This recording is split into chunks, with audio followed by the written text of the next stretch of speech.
तो हुननि जो सॼो टारगेट इहो आहे त कहिड़े तरीक़े सां असांखे इक़्तिदार में हिसो वठी मिली सघे थो।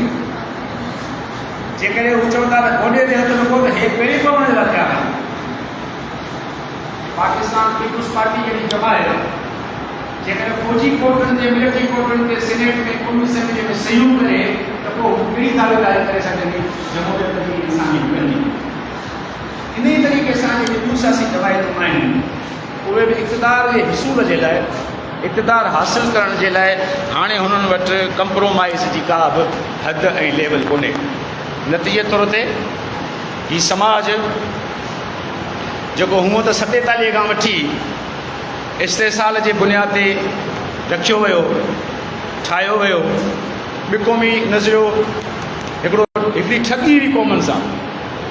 पाकिस्तान में ॿिकोमी नज़रियो पाकिस्तान में मौजूदु क़दीमी क़ौमुनि सां हिकिड़ी ठगी कई वई। उन ठगीअ जे ठाह खे बरक़रार रखण जे लाइ हीअ जेके बि मसनूई इलाज करे रहिया आहिनि इहो हिन समाज खे हिन मुल्क खे अञा उॾोही वांगुरु खाई रहियो आहे। जेके दोस्त सम्झनि था त 70 में सूरत हाल ख़राबु हुई हाणे बहितर आहे, हीअ जेका जमहूरियत आहे इहा हिकिड़ो फ़रेब आहे, हिकिड़ो दौलाब आहे। माण्हुनि खे इहो ॾेखारण जे लाइ हिकिड़ो मसनूई साह ॾिनो वियो आहे त बाबा जमहूरियत आहे मुल्क में। अदरवाइज़ जेके बि पाकिस्तान में कानून आंदा पिया वञनि उहे सभु बुनियादी इंसानी हक़नि जे ख़िलाफ़ आहिनि। Pakistan federal union of journalist जेतोणीकि का सियासी जमायत कोन्हे, पर मुशर्रफ खां वठी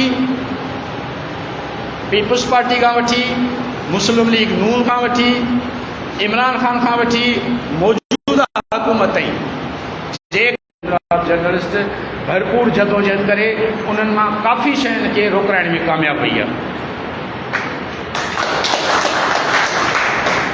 इन जे लाइ आउं सम्झां थो त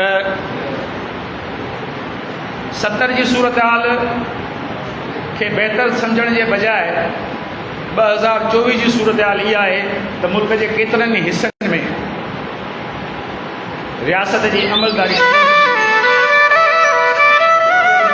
घटी आयो, उन ते अलॻि सां ख़र्च थियो, वरी जे मिनिस्ट्री मिली त उन जा पैसा अलॻि, वरी जे बजट अची वियो सालियानो त उन जो हिसो अलॻि सां आहे। यानी मिनिस्टर बि कारो मुंहुं कहिड़ो करे जेकॾहिं पार्टियुनि जा सरबराह इन कल्चर खे हथी ॾियनि था, पार्टियुनि जा सरबराह जेकॾहिं इन्हनि कल्चर्स खे वधाइनि था त पोइ समाज में कहिड़ो रिलीफ पहुचंदो। इन जे करे आउं सम्झां थो त हाणे पाकिस्तान में मौजूदु सियासी जमायतूं हिननि क़ौमी हक़नि जी फुरलुट मुआशी फुरलुट में हिसेदार बणिजी वई। इन जे लाइ जेके क़ौम परस्त जमायतूं मज़लूम क़ौमुनि जूं जेके क़ौम परस्त जमायतूं आहिनि, तरक़ी पसंदि आहिनि, रोशन ख़्याल आहिनि, उन्हनि खे पंहिंजो रोल अदा करणु घुरिजे। ऐं सहाफ़त अॻे तमामु घणी मज़बूत हुई, पर हाणे बदनसीबी सां सहाफ़त में उहे इथिक्स न रहिया आहिनि, छाकाणि त को गीह जो कारखानो हलाइण वारो टीवी चैनल खोलियो वेठो आहे, को बेकरी हलाइण वारो टीवी चैनल खोलियो वेठो आहे, को सिगरेट खपाइण वारो